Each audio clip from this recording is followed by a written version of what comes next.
Brian, welcome. The floor is yours, Coach. All right. Well, thank you guys, and it's good to be with you guys. We're getting a little bit closer to some normalcy. It was really good to be in Kinnick Stadium on Saturday. I thought that was definitely a step in the right direction. To walk in there, smell popcorn, see the fans.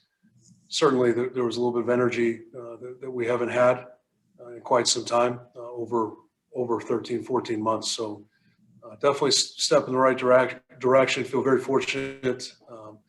Was able to be vaccinated a couple weeks ago, and I'm hopeful that by the fall, perhaps we can all be together again. So, as far as the spring goes, this is really, as a coach, this is the best time of year. This is a lot of fun because you have a lot of guys on your roster at different stages, different areas of development. We have some guys that played a lot of good football for us and are playing at a really high level right now. Guys like Tyrone Tracy, Tyler Linderbaum, Tyler Goodson, Sam Laporta, Spencer Petras. Those guys that have played in the ball games are certainly a little bit further ahead in their knowledge, their mastery, those types of things.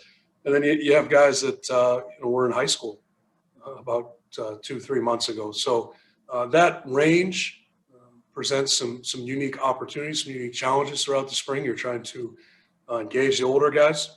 You're trying to help them grow and mature. And certainly they're at a different level. And then with those younger guys, some of them were just trying to get them to walk a little bit before they can run. So as a coach, it's a lot of fun. You see a lot of improvement. You see a lot of development throughout the course of the practices. And really, that's why you do this. So certainly through 4 weeks, we are not quite where we want to be. I'm glad we're not playing a football game on Saturday, but very pleased too with the development that we have made over the course of the spring and the 10 practices that we've gotten in. So looking forward to the next 5 practices, looking forward to cleaning some things up, continuing to improve over the next 2 weeks, and then moving into a summer so we can have a productive phase, through the summer. And every phase is important, but nothing is more important than the 5 practices that are in front of us right now. And with that, open it up to questions from you guys. Thank you, Brian, for those opening remarks. We will take the first question this afternoon from Scott Docterman. Good afternoon, Brian. How are you? Scott, I'm well. Good. I'm glad to hear it. I was wanting to know about the running game. Last year, we had a lot of consternation over it. 3.9 yards per carry the previous 2 years. Last year, it jumps up to 4.6. Was this direction a key in helping that part of your game grow?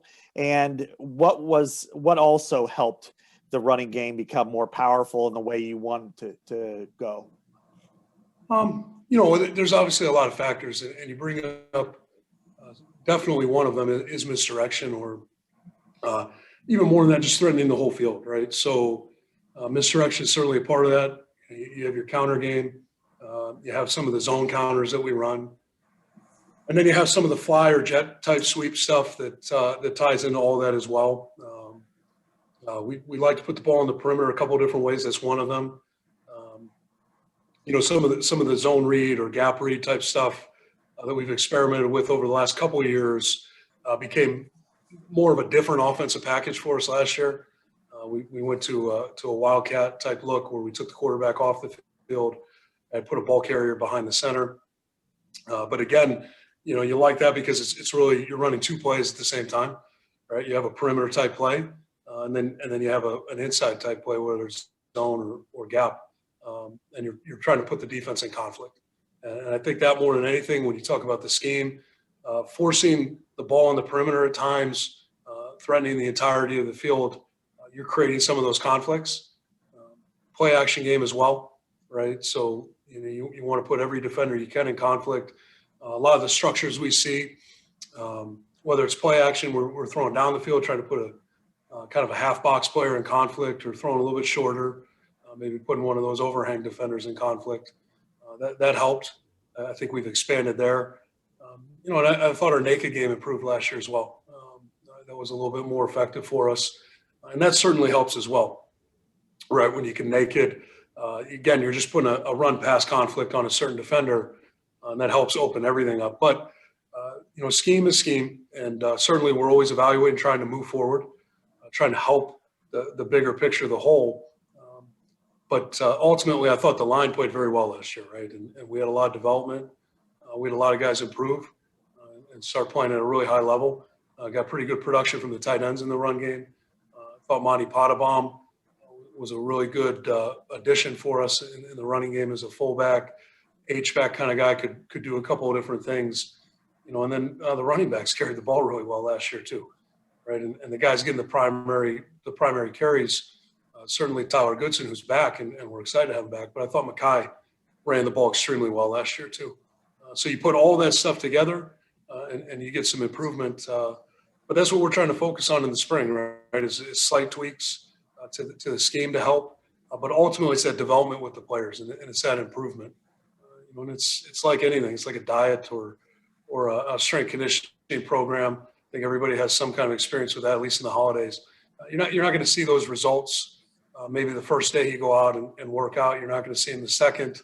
You're not going to see them the third. And by the time you actually see them, there's been a real significant amount of time that has passed. It's consistency. It's doing the same things day in and day out, and understanding it's all a process, right? So, we're back in the early stages of that, but, certainly want to continue some of the misdirection and threatening the whole field. But ultimately, it's going to come down to how well we can block and run, and that's what we're working hard at right now. Thank you. Brian, the next question is from Chad Leistico. Hey, Brian, good to see you. Likewise, Chad. We talked to Spencer a couple weeks ago, and one of the topics he really seemed to focus on was his accuracy. A lot of short throws he talked about, getting guys, the ball, in the right spot so they can make yards after the catch. I guess, is that kind of the style of offense you want to see this year, and how can that work in your eyes? Well, I hope he's focused on that, because that's something we can control, right? So we're going to throw the ball short. We're going to throw the ball intermediately. We're going to throw the ball deep. I think we've demonstrated that over the last couple of years. We'd like to stretch the field. We'd like to push the ball down the field when it's appropriate and when it's available. But when you think about those throws, accuracy on a deep ball is easier said than done, right? We're not playing Madden. Throwing and catching deep balls is actually a lot more difficult than it appears, because a lot of them are landmark throws, and then a lot of them are field throws and touch throws, and in fact, I think the desire for accuracy can sometimes hinder a quarterback's ability to push the ball down the field. A lot of times when you have a guy downfield, trying to be too accurate is a problem. Right, you got to put it out there and trust the guy to make a play from time to time, and you also have to understand, those aren't high percentage throws, so we're not going to complete those at as high of a rate. But when you're talking about those shorter and intermediate throws, now your percentage of completion should go up, certainly, right? The level of difficulty is not quite as precise, but when we don't throw those balls accurately, we're leaving yardage on the field, right? A receiver has to slow down to catch a ball turns him back. You just think about a simple throw like an out route, quick out, speed out, doesn't matter. But you're throwing the ball out on the perimeter of the defense. The reason that ball is going there is no flat defender. So it's a free access throw, right? It's a gifted throw. Okay, if you lead the defender, if you put that ball outside, okay, and allow him to catch that thing on the run, that's a very natural continuation. He's running away from anyone that could tackle him or may tackle him, right? You miss him slightly inside or slow him down. Even if we get the completion, now we're looking at a 5-yard gain or a 10-yard gain instead of any type of catch and run. So I think what we tried to stress with Spencer and all our quarterbacks really is, in the opportunities we have to place that ball and extend plays for the receiver, we need to do that. That's something that's certainly doable and within our control. And I think for any player, right, that constant evolution and improvement is what we're looking for, and finding those details in those areas where you do need to improve, where you do need to get better, being honest about those, and going out and working on them, which I've seen him do, and I'm very pleased with that. But certainly we still have a lot of work to do. The next question, Brian, is from Tom Kakert. Hey, Brian. Hope you're doing well. Likewise. Wanted to ask you about a couple of kind of new additions on two fronts. One, your side of the ball, coaching staff wise, you have Liddell Betts and Coach Barnett coming in.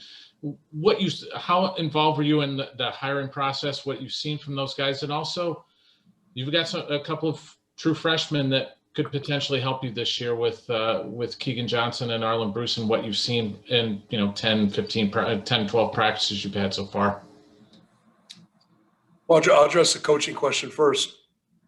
It's difficult any time you go through a change, as a coaching staff. It's hard because we'd been together as a staff for 4 years in Tim's case and 3 years in Derek's case.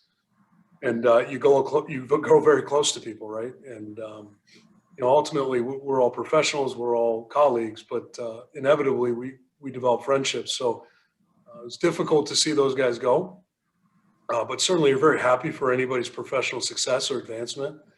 And I think it was a pretty easy decision in both cases, right? So sorry to see those guys go, but the minute that you have an opening on the staff, you're trying to look at that as an opportunity. Can we grow? Can we improve? Can we get better as a football program? And first and foremost, we need to bring in quality people. We know that.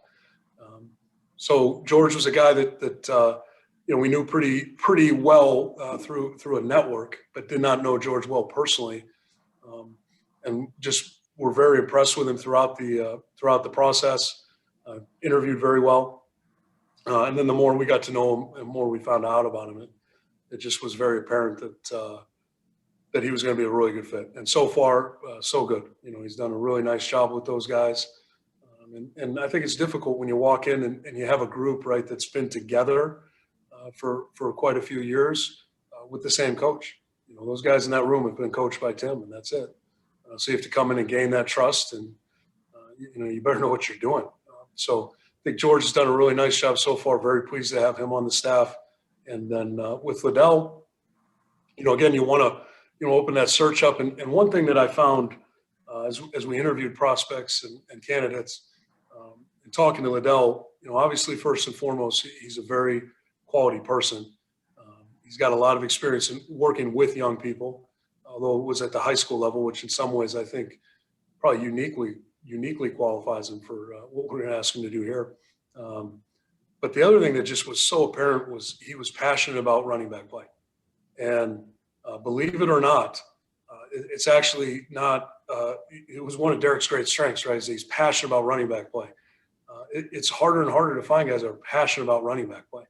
It's kind of like line coaches. George is passionate about coaching the offensive line. He's passionate about line play.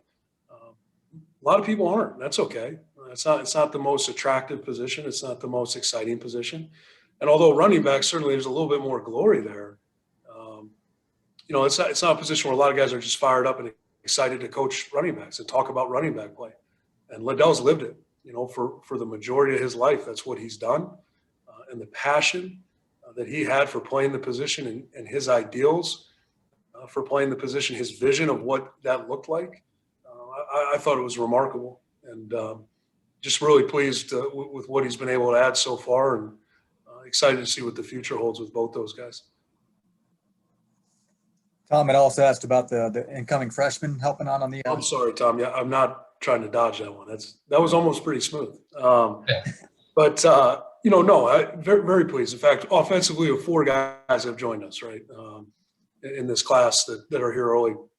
The 2 receivers that you mentioned, and the 2 offensive linemen, David Davidoff and Connor Colby, have both enrolled early. So I've been really pleased with what we've seen out of all 4 of those guys. Quite honestly, you think about how far that transition is to come from high school to college. To do it in this situation, I think is extra difficult with some of the challenges that COVID has presented for these guys. But all 4 guys have really just kind of joined the team and held their own. And they've handled their business in a very mature way, and I'm pleased with that. And then on the field, we've seen really good things so far. But it's difficult to say. That the challenge right now is obviously we lost some very good players at the receiver position. We're looking for help. We're trying to find out who's going to play those spots. We're giving everybody an opportunity. And with what they've done so far, both those guys have seized those opportunities. They've capitalized them, and they've improved. the key for them, just like anybody else, is going to be continuing to improve between now and the fall, because I'm not quite sure they're ready to go out there right now and do everything exactly the way that it needs to be done for us to be successful. But they're certainly trending in the right direction and taking the right steps. Just really impressed with their work ethic and their attitude and the way they approach things. The next question, Brian, is from Mike Halas. Brian, about the transfer portal, how has it changed how you guys recruit? How have you coped, adjusted? Do you have to work harder at player retention? Are you keeping scholarships open for transfers? I know it's a wide-ranging question, but in a nutshell, how is your program dealing with it? Yeah, it is a big question, Mike. And it's a good question, and I think it's something we're still working through currently, right? The landscape has continued to change. I know some of the legislation obviously is really just, to me, formalizing some of the things that have been going on for 4 or 5 years, right? And making those things just a little bit easier, perhaps less red tape to jump through, which, that's probably a good thing in the end. As far as how we're going to approach it, or how we have approached it, we've tried to stay pretty steady, and the goal is to recruit players. You talked about player retention. The goal is to retain them, right? We want to make sure we're bringing in the guys that we've evaluated in a proper way, right, and figured out, hey, listen, these are guys that are worth working with. These are guys that can develop into football players and help our team. So certainly you want to keep as many of those guys around as possible. The one thing that I think has changed dramatically, just in my eyes, in the last 5 years, is you just need to accept it and probably plan for the fact that you're going to lose more and more guys to early entry into the National Football League. That standard has just changed. And once upon a time, guys were waiting until they were surefire first round picks. Now that's changing, and that's fine, and that's good, right? It's a great opportunity for those players, but it does hurt your development on your roster where, hey, you got a guy and he's going into that third year, and you're hoping you get him back because you're counting on it. It's difficult when you're trying to develop it at certain positions and bring guys along, right? So it can kind of screw your depth up. We're dealing with that a little bit at the tight end position. Still, kind of the reverberations of 3 years ago, where 2 third-year players are gone. Guys make great decisions. They should have left. But it does screw with your numbers a little bit. And what you try to do is look at the transfer portal to address that. That's how we've approached it. And, trying to build depth. We did it with Coy Cronk last year. And, we tried to do it 2 years ago with a tight end that we got pretty serious with. And he ended up going to a different school. And that's ultimately the difficult part about the transfer portal as well, right? You're recruiting. It's not free agency. You can't just go out and sign players to meet your needs. You have to go out and recruit them, and they still have to make decisions. So we're trying to use it to bolster our roster more than build it, I think, if that makes sense. But ultimately, this is an evolving process, and I think we're going to need to be open to things changing in the future. We need to kind of learn what we're dealing with here first, and I think we're still all in the process of that. Brian, we got 3 more hands up in the chat, so we'll go through all 3 of them. The first one will go to Leah Van. Hi, Brian. I'm Leah. I'm new to the beat. I'm with the Cedar Rapids Gazette. Nice to meet you virtually. Nice to meet you virtually.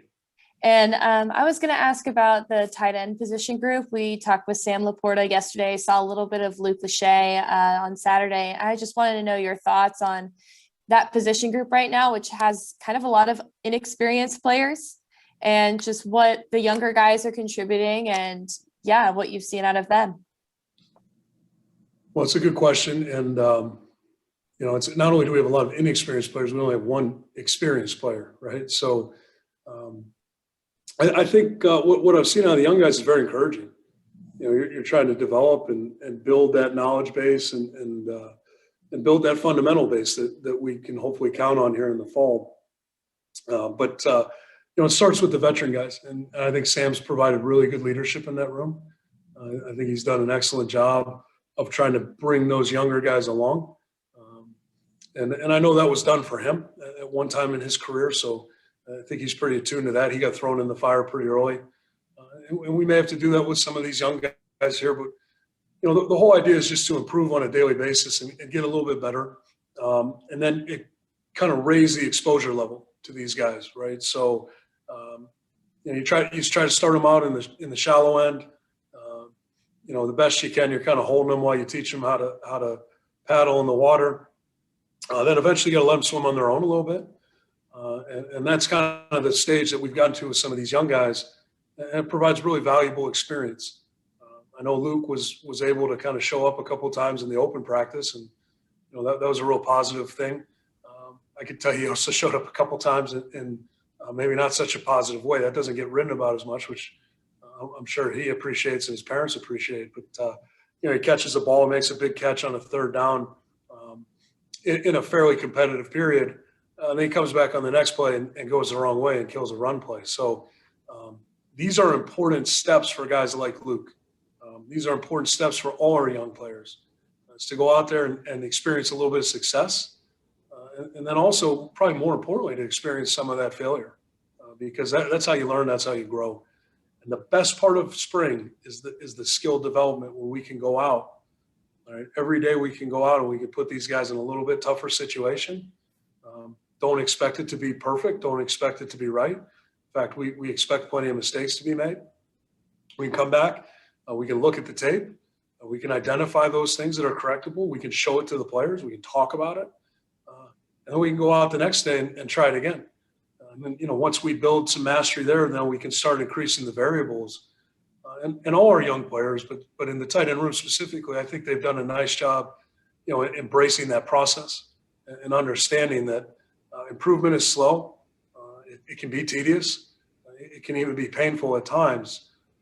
But there is a process to it, and really, there's only one way to do it. It's not magic, And I think Sam talked about it with you guys yesterday. But the idea as a player is I think, in my mind at least, hopefully you always turn on that tape and you look at a prior version of yourself, and you watch that and you think, man, I can't believe I was that bad, even if you were good, right? Because otherwise you're not improving.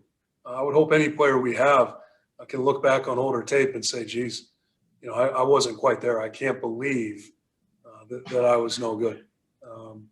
But that's the way it works, and it's a long, slow process that those guys have embraced and are doing a nice job with. But look forward to continuing it for the next few months. Brian, 2 more questions. The next one is from Scott Docterman. I wanted to ask you about your 2 Tylers. Tyler Linderbaum, my opinion, the best center in the country last year. Tyler Goodson, who was one of the best running backs in the Big Ten last year. How have they improved? What do you see from them, and what is kind of your anticipation of how they'll perform later this fall? Well, I'll start with the final part of the question. I would anticipate they perform very well. I don't want to put pressure on guys. But boy, I'd be really disappointed if they did not perform at a high level. They did not play well, and that would certainly surprise me, because it's the same thing we just talked about with those young tight ends. What really impresses me about those 2 guys is they just they're improvement driven. They are not satisfied with their performance on any level. They're trying to get better, and I think that's why they're good players. Certainly they're talented, but there are a lot of talented guys. Having that mindset of growth and improvement, that can be difficult, especially when you achieve. When you achieve and you reach some of those goals, or you get some of that recognition that's well deserved. Can you stay hungry? Can you continue to improve? Can you be focused on what's next? And I think both those guys have been. And I've seen a lot of improvement in the offseason. I've seen a lot of practice here through 10 days. And both guys are competing and performing at a high level. And I think one thing that's worth knowing about both of those guys, they want to be on the field. They want to be on the field. They want to be practicing. They want to be improving. When you have a mindset like that, I think you have a chance to really go somewhere. So expect both those guys to perform at a very high level. Where they stack up nationally, I don't know. I know I'm really happy. I'm very excited, and I think I speak for the whole coaching staff that we're excited they're on our football team. It's fun to coach them. It's fun to watch them develop and grow. Look forward to continuing to do that, but certainly expect them to play their best football. And I know this, if we're going to have a good football team, if we're going to be successful offensively, defensively, special teams, anything within our program, our best players are going to need to play their best football. And completely and totally anticipate those two guys doing that. Brian, the final question is presented to you by Rob Howe. Brian, your head coach released a statement last night about the verdict in Minneapolis, and I know you guys have had a lot of conversations since last summer. I'm wondering how you kind of viewed that, what type of conversations you're having, how you see that impact guys on the roster. Obviously, it's that separation between sports and society is pretty much gone now, and everybody's having hard conversations. I'm wondering what type of conversations you guys are having. Yeah, well, I mean, look, I appreciate the question, Rob. Obviously, I think you hit the nail on the head when you said the separation between sports and society is gone. And really from where I sit, it seems like separation between anything and anything is gone. And we live in a very partisan world, be it politically, be it socially, be it economically. There's just a lot of division. And what I've learned probably more than anything in the last year, is sometimes it's important to listen. And I think we could all, certainly myself, but I think all of us could learn a lot from some of the youngest guys on our roster. We try to have conversations on a daily basis in this program, certainly as things come up. We try to be a lot more open within the program, a lot more dialogue in the last 12 months. But my number one priority is always going to be the players on our roster. And I think it's our job as adults to champion those guys, to support them in what they choose to do, and also to support them and encourage them in their personal feelings. So, we have conversations on a daily basis within this program, whether it be individually, as groups, position groups, Hawkeye championship groups, different age groups of guys. But ultimately, I think what my feeling is how do we continue to grow? How do we continue to listen and move forward? Ultimately, it's about relationships, and I know that seems it seems a little cliched, but certainly we talk about our objectives for the spring as an offense. The first thing we talk about, is continuing to kind of build more of a I don't know what the right word is, but just kind of that. Like a spirit de corps, right? I don't know if that's how you say it. Okay, but what does it come down to? It comes down to respect, and it's respect for one another on a personal level. It's respect for the job everyone does and understand how difficult that is. And then once you build that respect, I think you can have some real conversations and move forward. So we're going to continue to try to be open within our program. We're going to continue to be open to evolving and changing as times change around us. But ultimately, what is our job? Our job is to support our players, and our job is to make sure that their needs are met, emotionally. And that's what we're trying to do right now. All right, Brian, thank you so much for the insight, and we greatly appreciate your time this afternoon. All right. Thank you, guys. Be well.